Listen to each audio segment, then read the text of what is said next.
کہتے چلے جاتے ہیں. تو اگر آپ جاہل ہوئے تو ہم آپ سے بحث نہیں کر سکتے ہیں, اس لیے کہ قرآن نے ہمیں تعلیم دی ہے. تو ہم چاہتے ہیں پتہ چل جائے کہ آپ کا مبلغ علم کیا ہے.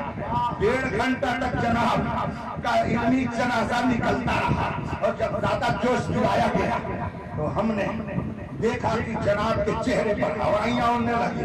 حضرت مناظر رشیدیہ میرے سامنے رکھی ہوئی تھی, اس کو میں نے مجمع کو دکھایا اور میں نے کہا اس کے مصنف اور رائٹر بریلی کے نہیں ہیں, یہ جونپور کے رہنے والے ہیں, اور یہ اعلیٰ حضرت کے مرید اور خلیفہ نہیں ہیں. سن 1038 ہجری میں ان کا انتقال ہو گیا. یہ کتاب 400 سال پہلے کی ہے. اس میں لکھا ہوا ہے کہ دونوں مناظر اگر ہم پلہ ہو تو مناظرہ کرنے میں سہولت, اور دونوں کو چاہیے کہ ہم پلہ رہیں. میں نے ترجمہ تو کر دیا, مگر عبارت کے لیے میں نے ایک صاحب کو ایک کتاب دی اور میں نے کہا لے جائیے ان کے پاس, کہہ دیجئے کہ اس کو پڑھ دیں اور پڑھ کر کے اس کا ترجمہ کر دیں. لیکن جناب کو دن میں تارے نظر آنے لگے. وہ کیا سمجھے بیچارہ کہ علم کیا چیز ہے, وہ کیا سمجھے کہ مناظرہ کیا چیز ہے. ایک روز میں نے اس کی ایک تقریر سنی, وہ کہہ رہا تھا کہ تعزیہ بنانا سنت رسول ہے, اور صرف بنانا ہی نہیں بلکہ گھمانا بھی سنت رسول ہے. اور دلیل کیا دے رہا ہے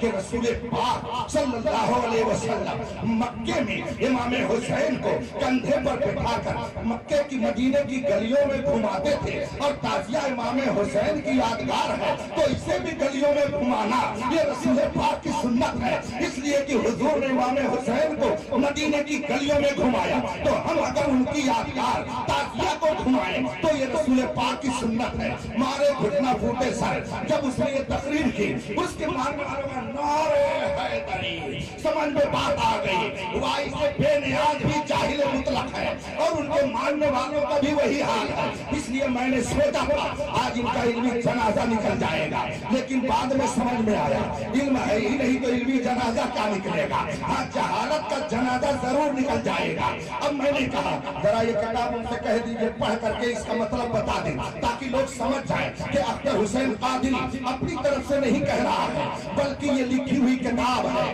اس کو ماننا تو پڑے گا. لیکن جب آدمی اس کے پاس کتاب لے کر کے گئے, کہتا ہے مجھے اس کی ضرورت نہیں ہے, کتاب اس نے واپس کر دیا. پھر دوبارہ لے کر کے گئے, دوبارہ واپس کر دیا, دوبارہ میں نے بھیجا, پھر واپس کر دیا. مجھے جلال آیا, میں نے کہا خدا کی قسم یہ اتنا بڑا بے علم ہے کہ اس کے پاس اتنی صلاحیت نہیں ہے کہ اس کتاب کو یہ پڑھ سکے, نہ اسے سمجھ سکے, نہ اس کو سمجھنے کی صلاحیت ہے, نہ پڑھنے کی صلاحیت ہے. جس کا یہ حال ہو وہ صحابہ پر تبرہ کرے, اس کو تو پانی میں شرم کے مارے ڈوب کے مر جائے.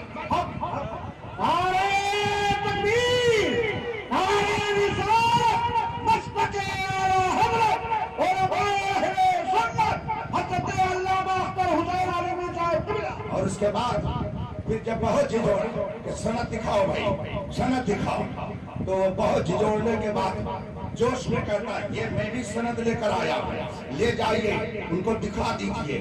میرے بغل میں مولانا شہزاد عالم صاحب استاد جامعۃ الرضا بریلی شریف بیٹھے ہوئے تھے.